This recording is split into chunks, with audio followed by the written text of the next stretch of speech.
یہ قرآن رب کائنات کا مقدس اور عظیم کلام ہے، اور کیوں نہ ہو جبکہ اس کا اتارنے والا امین جس کے ذریعے اترا گیا وہ بھی امین، جس ذات پر نازل ہوا وہ بھی امین، جس مقام پر نازل ہوا وہ بھی امین، جس مہینہ میں نازل ہوا وہ تمام مہینوں سے افضل، جس رات میں نازل ہوا وہ ہزار مہینوں سے بہتر۔ حدیث پاک میں آتا ہے فضل کلام اللہ علی سائر الکلام کفضل اللہ علی خلقہ،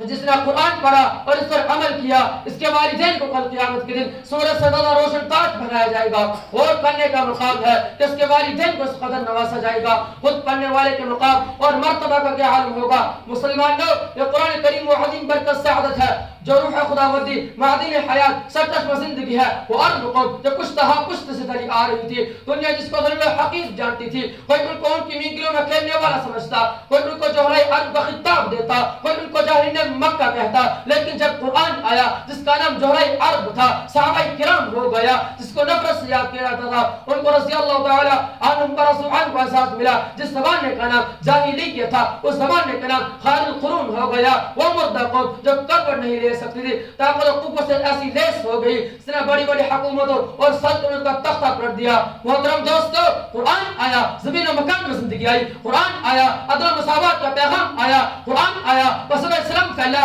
قرآن آیا، مردہ قوم زندہ ہوئی، قرآن آیا، باطل کے لہرائے ہوئے جھنڈے ٹوٹ پڑے، قرآن آیا، کفر و شرک دم توڑ گیا، قرآن آیا، ساری کائنات کو نور ملا، قرآن آیا، انسانوں کو پجارے خدا کے پرستار بنے، قرآن آیا، توحید ملی، ایمان ملا، ہاں ہاں مجھے کہہ لینے دیجئے، قرآن آیا، روشنی آئی، قرآن آیا، تاریکی کفور ہوئی، قرآن آیا، امر و امان اور سلامتی آئی، قرآن آیا، احکام و شریعت ملی، قرآن آیا، دم توڑتے ہوئے انسانیت کو حقوق ملے، قرآن آیا، شراب و نوست ملی، قرآن آیا، ضلالت و گمراہ کی وادیوں میں بڑھتی انسانیت کو درد و غم ملا، قرآن آیا، دوستو سب کچھ ملا، مگر افسوس صد افسوس ہم نے قرآن کے دامن مقدس کو ترک کر دیا، اس کی پاکیزہ تعلیمات کو بھلا دیا۔ نتیجہ یہ ہوا کہ وہ مسلم قوم جس کے سر کے اوپر عزت و رفعت کا تاج تھا، ذلت و رسوائی کی غار مچا گری، وہ قوم کامیابی جس کے آگے بڑھ کر استقبال کر رہے تھے، ناکامی مقدر بن گئی۔ وہ مسلم قوم جس کی ایک آواز پر افریقہ کے جنگل میں رہنے والے خونخوار درندوں نے میدان خالی کر دیا تھا،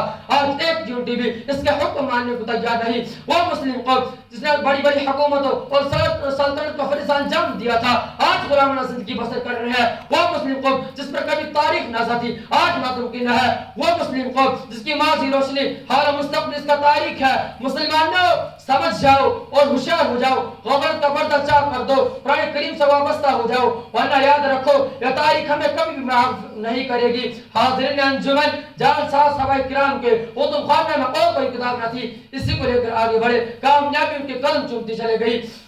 وہ قرآن ہی تھا جس کی برکت سے بدر کے میدان میں 313 نے مکہ کی قسمت پلٹ دی۔ آج کے اردو ہے مگر دوسری قوم ہمارے پر سوار ہے، جان ہماری محفوظ نہیں، مال ہمارا محفوظ نہیں، عزت و آبرو ہماری کھلواڑ ہے، نہ ہمارے مساجد محفوظ، نہ ہمارے مدارس محفوظ، ہم پر ظلم و ستم کی چکی گم گئی ہے۔ مسلمانوں، ایک دور وہ بھی تھا کہ مسلمان کا مقابلہ حامان بن ولید سے ہو رہا ہے۔ اس دشمن خدائی، دشمن رسول کے بعد طاقت و قوت ہے، 60,000 کا لشکر جرار ہے، مسلمانوں کی فوج 10,000 ہے، اسلامی فوج کے کمانڈر خالد بن ولید ہے۔ مسلمانوں کو اس کا بھی علم نہیں کہ مسلمان کی فوج کہاں ہے۔ مشورہ ہوتا ہے، خالد بن ولید سے کہا جاتا ہے آپ 300 آدمی لے جائیے اور پتہ لگائے کہ دشمن کی فوج کہاں ہے، اس کی تعداد کتنی ہے، اس کے بعد سامان کیا ہے۔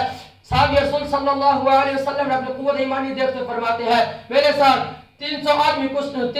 کچھ نہیں، 30 آدمی لے جاؤ۔ صحابہ عرض کرتے ہیں کہ میرے ساتھ 30 آدمی کچھ نہیں، 60 آدمی لے جاؤ۔ صحابہ ایک زبان ہو کر کہا ہمیں شوق شہادت، جب شہادت سامنے ہو اس کثیر تعداد سے پرواہ کیا ہے۔ دوستو، ایک طرف سے 60,000 کا لشکر، حامان بن ولید آگے بڑھ کے کہتا ہے ہم تو سمجھتے تھے کہ مسلمان قوم بڑی سمجھدار ہے، لیکن معلوم ہوتا ہے تم تو احمق ہو، 60,000 سے لڑنے کے لیے 60 آدمی لے کر آئے ہو، جاؤ تم بالم کھاتے ہیں،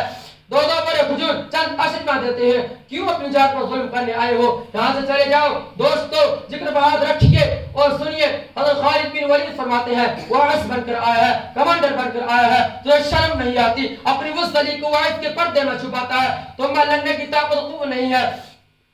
اسلامی مجاہد کی اس للکار کو سن کر حامان بن ولید جوش میں آتا ہے اور فوج کو حکم دیتا ہے کہ پکڑ لو 60 آدمیوں کو، چنانچہ 60,000 کا حملہ ہوتا ہے، پکڑ لو۔ صحابہ کرام ان میں گھس جاتے ہیں، راوی کہتا ہے